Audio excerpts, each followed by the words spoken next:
On va apprendre à mettre des bordures et ombres autour de nos textes, mais aussi autour de nos blocs qui constituent notre page web. Donc là, je peux dire que les bordures et les ombres s'appliquent aussi bien sur le texte, d'accord, comme sur les blocs que constituent notre page web. Commençons par découvrir les bordures. Donc pour mettre une bordure, il y a assez de propriétés CSS qu'il faut renseigner. Comme par exemple la propriété CSS border width qui détermine la largeur de la bordure, border color qui détermine la couleur de la bordure et aussi border style qui détermine le style de la bordure. Donc pour mettre en place une bordure, il faut renseigner sa largeur, son épaisseur, n'est-ce pas, sa couleur, mais aussi son type. D'accord? Et là, au lieu d'utiliser ces trois propriétés-là, une à une, heureusement, il y a une super propriété qui permet tout simplement de faire ça facilement en une seule ligne, comme on a vu avec la super propriété background. Est-ce que vous avez vu? Donc, c'est ici, il s'agit de la propriété border. Donc, avec la propriété border, on peut mettre facilement en place notre bordure. Une bordure sur un élément constitutif de notre page web. Est-ce que vous avez saisi? Donc, c'est très simple. D'abord, avant de vous donner un exemple, voyons les différents types de bordures. Autrement dit, les différents styles de bordure. On en a 8, si je ne me trompe pas. Voilà. Donc, on a le type solide, le style dotted, dashed, double, etc. Donc, si vous voulez, par exemple, mettre une bordure sous cette forme-là, eh bien, mettez dashed à la valeur de la propriété CSS border style. D'accord? Sinon, si vous voulez mettre dotted, si vous voulez mettre par exemple une bordure en point, en pointillé, voilà, utilisez dotted comme valeur de la propriété CSS border style, etc. Est-ce que vous avez vu? Donc, cette représentation, le carré là détermine le type de la bordure et là son nom. Solide, dotted, dashed, double, inset, outset, ridge, etc. Est-ce que vous avez vu? Donc, donnons un exemple parce qu'un exemple vaut plus qu'un autre discours. Alors là, j'utilise directement la super propriété border. Là, j'ai mis la largeur de la bordure, là, la couleur, là, le style de la bordure. Notez très bien que l'ordre n'est pas important. Donc ici, l'ordre n'est pas imposé. Appliquons cela. Donc là, je vais essayer de mettre une bordure à mon titre là, mon super titre. H1. Border. Voilà. Je vais mettre la largeur, la couleur blue, le style dashed. Voyez-vous, vous avez bien vu l'effet. Donc, c'est très simple de mettre en place une bordure. Là, j'ai appliqué une bordure sur mon élément H1. On peut appliquer une bordure sur n'importe quel élément HTML. Sur un paragraphe, par exemple, sur la balise strong, même EM marque, tout. Est-ce que vous avez vu? Donc, une bordure peut s'appliquer sur n'importe quel élément HTML. Sans exception, d'accord? Sur les A, même sur les images. Même sur les images, on peut appliquer une bordure. Et notez très bien ici qu'on n'est pas obligé de mettre une bordure dans tous les côtés. Une bordure de gauche, une bordure de droite, une bordure du haut, une bordure de bas. On n'est pas obligé. On peut mettre seulement une bordure de gauche. Ou bien une bordure de gauche et une bordure de droite, ou bien une bordure de gauche et une bordure du haut. Est-ce que vous avez saisi? Et pour ça, il y a d'autres propriétés CSS, d'autres super propriétés même, qui fonctionnent identiquement que la super propriété border. Et il s'agit de border top, voyez, pour la bordure du haut, border bottom, pour la bordure du bas, border left, pour la bordure de gauche, et border right pour la bordure de droite. Donc, ces super propriétés-là fonctionnent identiquement que la super propriété border que l'on vient de voir. Est-ce que vous avez saisi? Et n'est-ce pas, lorsqu'on voyait la superposition de border, on avait vu border width, border color, border style pour déterminer respectivement la largeur, la couleur, le style. Ça, ces propriétés aussi sont valables ici. Avec border top, par exemple, si je veux déterminer la largeur de la bordure du haut, je vais utiliser la propriété CSS border top width. Si je veux déterminer la couleur de la bordure du bas, je vais utiliser la propriété CSS border bottom color. Est-ce que vous avez saisi? Donc là, tout simplement, on utilise le nom de la super propriété. Après, on ajoute tiret width ou bien tiret style, n'est-ce pas? Ou bien tiret color. C'est très simple. Donc c'est comme ça qu'on met en place une bordure. Je répète encore, une bordure peut s'appliquer sur n'importe quel élément HTML. Avançons. Donc ça c'est un exemple. Voilà. Donc là, par exemple, au lieu de mettre une bordure complète, je veux mettre une bordure en haut, une bordure du haut et une bordure du bas de mon titre. D'accord? Là, je vais ajouter top. Vous voyez? Si je veux, je vais copier-coller.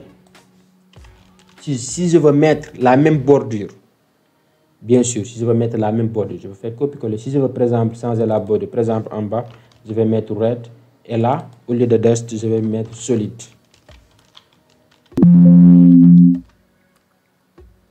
Ah, là, je n'ai pas modifié. Je n'ai pas pu changer top par bottom.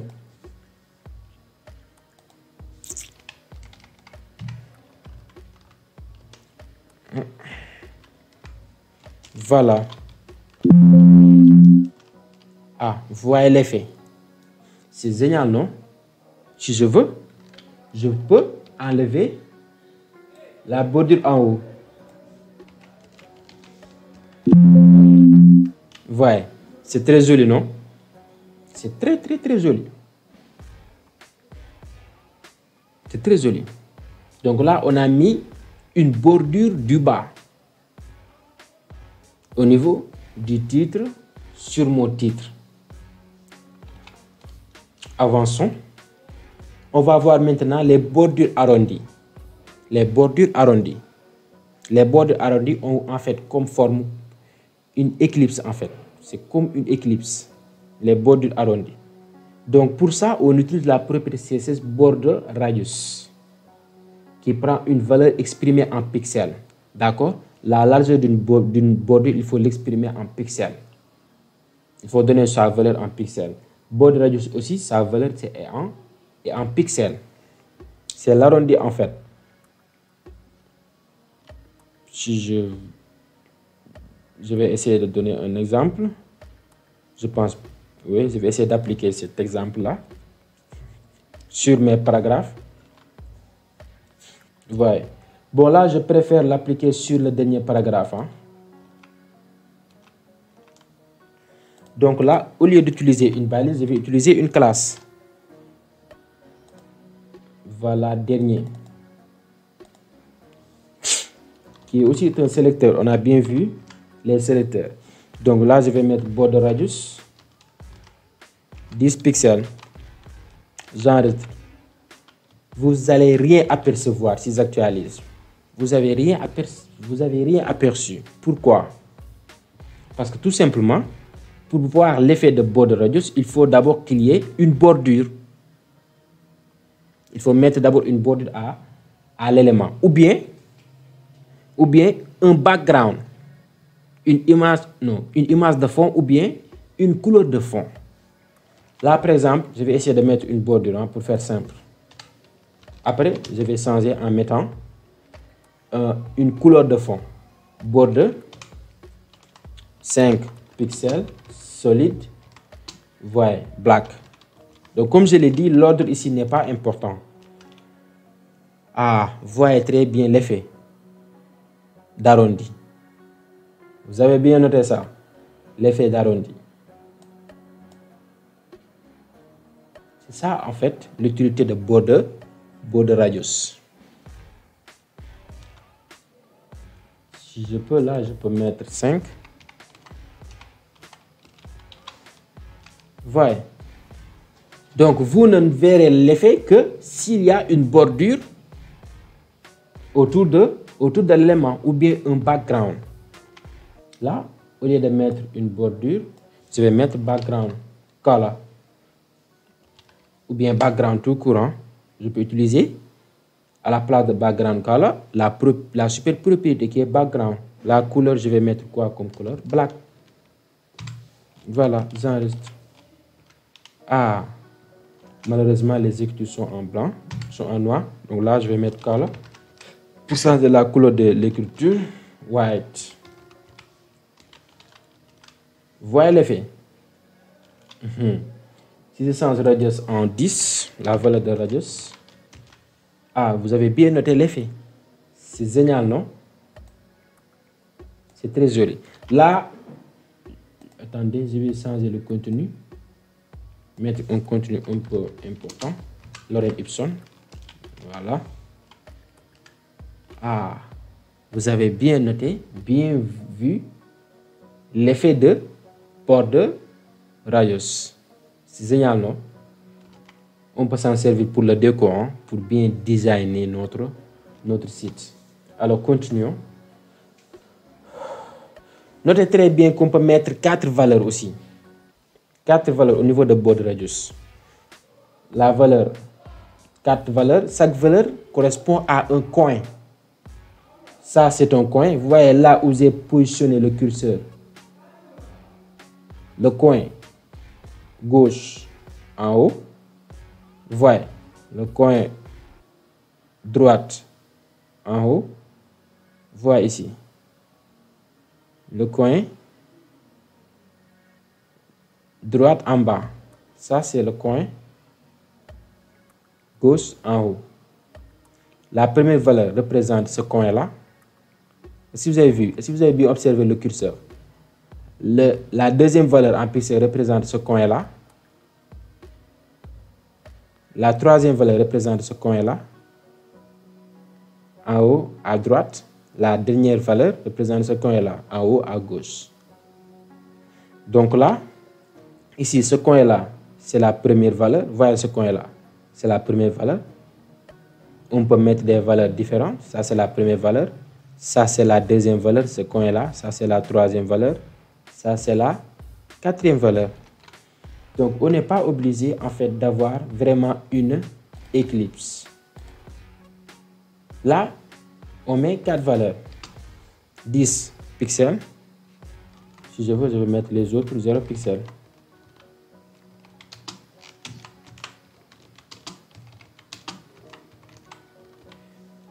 Vert. Donc ici, il n'y a qu'un seul côté qui est arrondi. Ah, voyez l'effet. C'est ce côté-là. C'est ce seul côté qui est arrondi. Ça, ce n'est pas arrondi.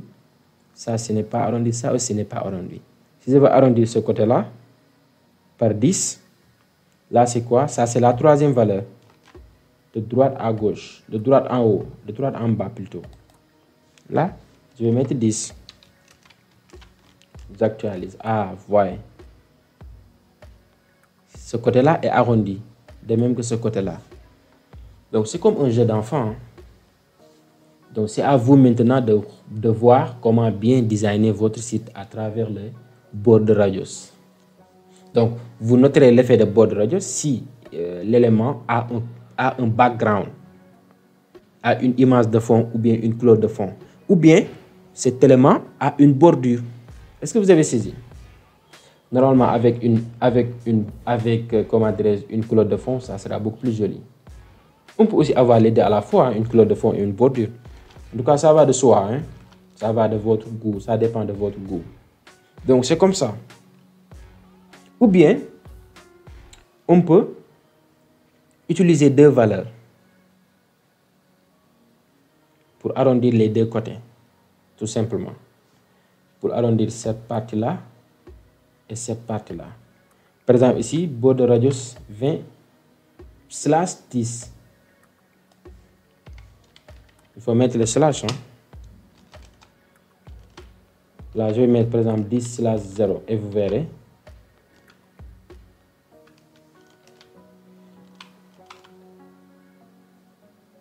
Border radius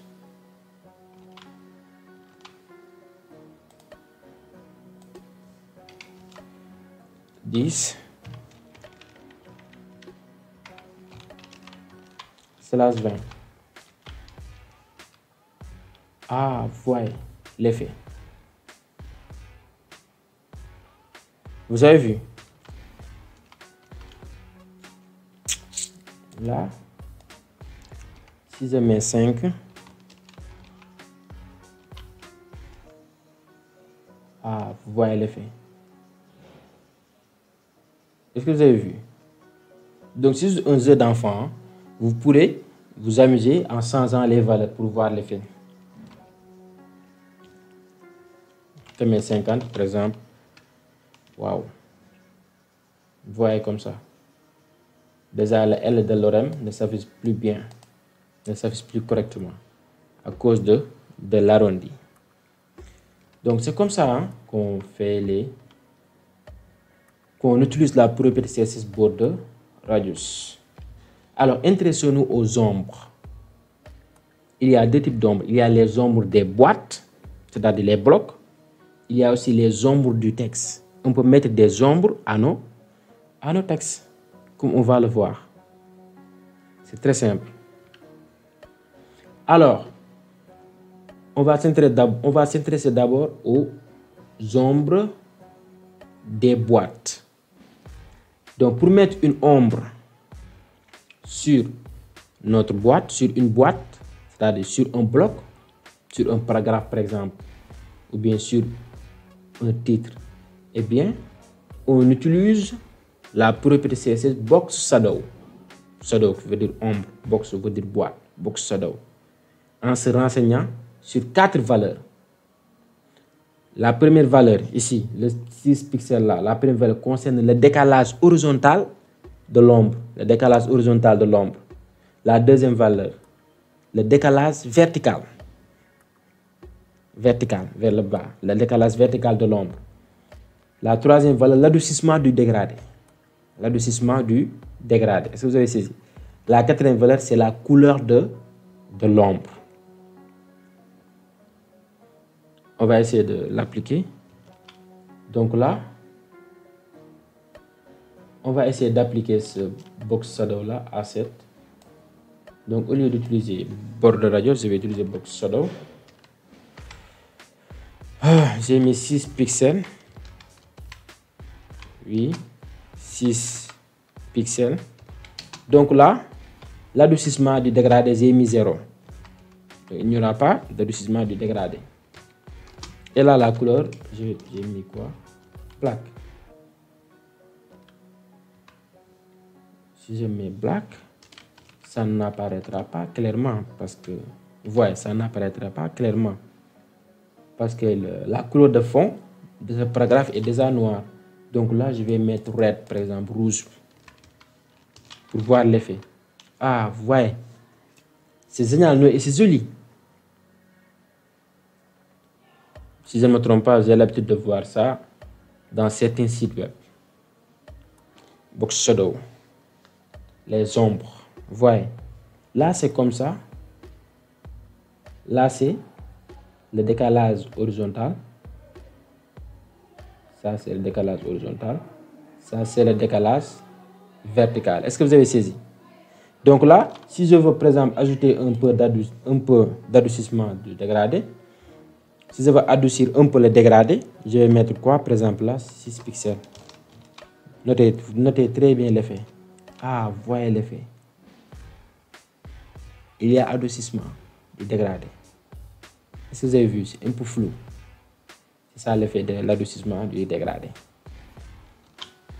Si je mets 0, on aura quelque part, vous voyez, un rectangle qui est derrière.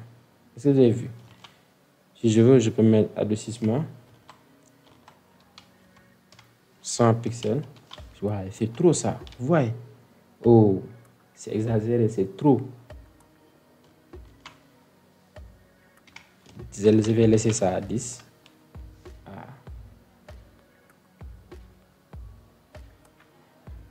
Vous avez vu? Là, si je veux, à la place de 6, Donc, je vais conserver adoucissement à 0. À la place d'ici, si vous avez mis 0, qu'est-ce que vous allez noter? Il n'y a pas le décalage horizontal. Il n'y a pas de décalage vertical plutôt. Il n'y a pas de décalage vertical.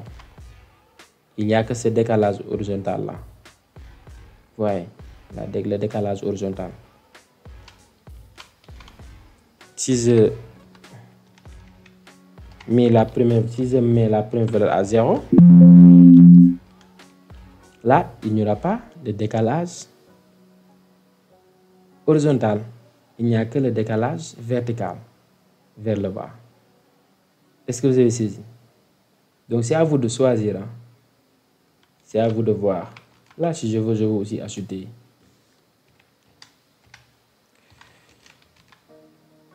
Je veux aussi adoucir un peu le dégradé, comme ça. Vous voyez, c'est joli, c'est génial. Est-ce que vous avez vu? Donc, c'est comme ça. Hein? C'est comme un jeu d'enfant. C'est comme un jeu d'enfant. On joue avec les valeurs jusqu'à avoir quelque chose de très joli. Et là, on arrête, on passe à autre chose. Si vous avez le temps, bien sûr. Donc là, on peut changer aussi la couleur. Là, à la place de rouge, je pourrais mettre yellow. Ou bien un code hexadécimal. Vous voyez, en jaune. Ou bien un code hexadécimal. Hein? Ou bien un code RG. Ou bien en utilisant la notation RGB. Ce qui est valable avec la couleur est valable ici. Hein? Est-ce que vous avez saisi?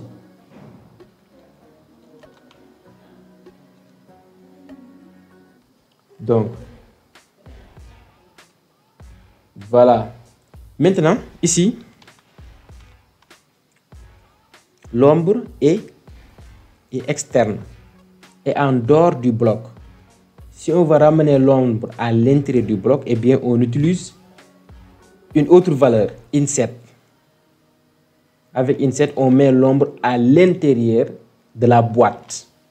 Comme ça. Là, j'ajoute inset tout court. J'enregistre. Ah, vous voyez l'effet. C'est à l'intérieur maintenant de la boîte. C'est joli, non? Ouais, c'est joli. C'est très joli. Si là, par exemple, j'ai mis 6 et là 0, vous allez dire que j'aime le chiffre 6. Ah, voilà.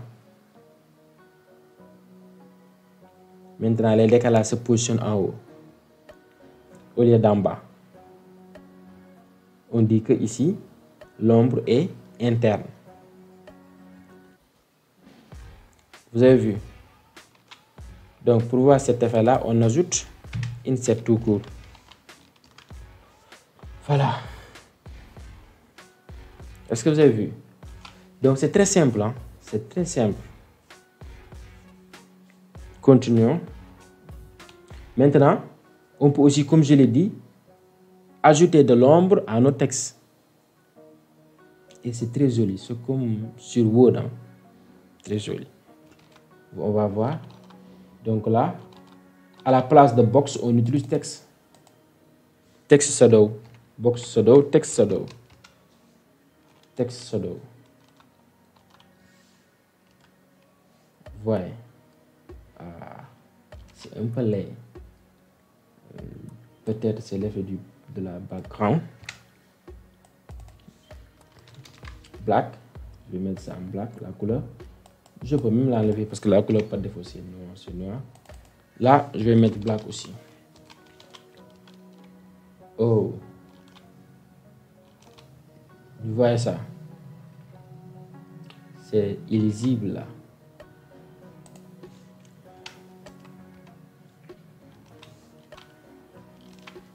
J'ai mis des valeurs un peu grandes.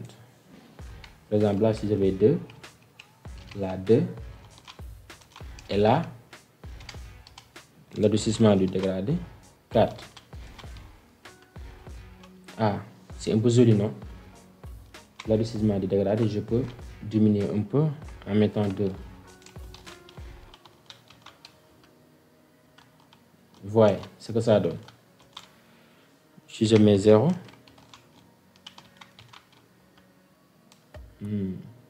voyez.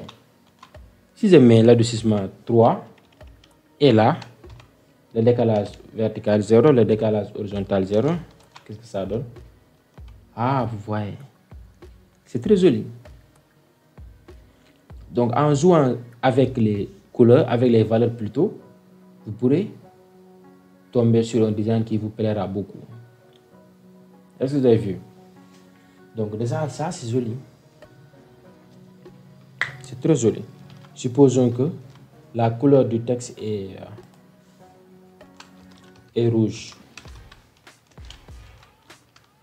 Waouh! C'est génial, non? C'est joli.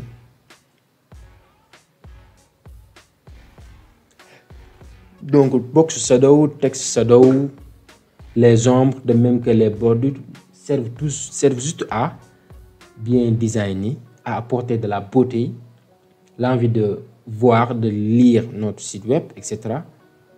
à notre site web. C'est juste ça. Donc, comme on a l'habitude de le dire, le CSS, c'est pour la mise en forme. C'est pour le côté attractif. Ça attire le CSS. Si on sait bien le manier, on aura un site très joli et très moderne aussi et créatif. Si on sait bien le manier. Et pour bien le maîtriser, c'est très simple. On joue avec les valeurs comme on vient de le faire. On met des valeurs et voir ce que ça donne, etc. Très simple. Bien sûr, avec les propriétés CSS. Donc, c'était tout pour ce chapitre. Donc, principalement, on a vu la super propriété border, la propriété border radius. On a vu aussi la propriété box shadow et la propriété text shadow. Donc, c'était intéressant ce chapitre, malgré que c'est un chapitre qui n'est pas trop long par rapport au chapitre passé. Et même que le chapitre qui va venir, qui est intitulé, si je ne me trompe pas, j'ai oublié. En tout cas, aussi, ce sera un chapitre qui est un peu court, plus court même que celui-là. Donc, aussi, à la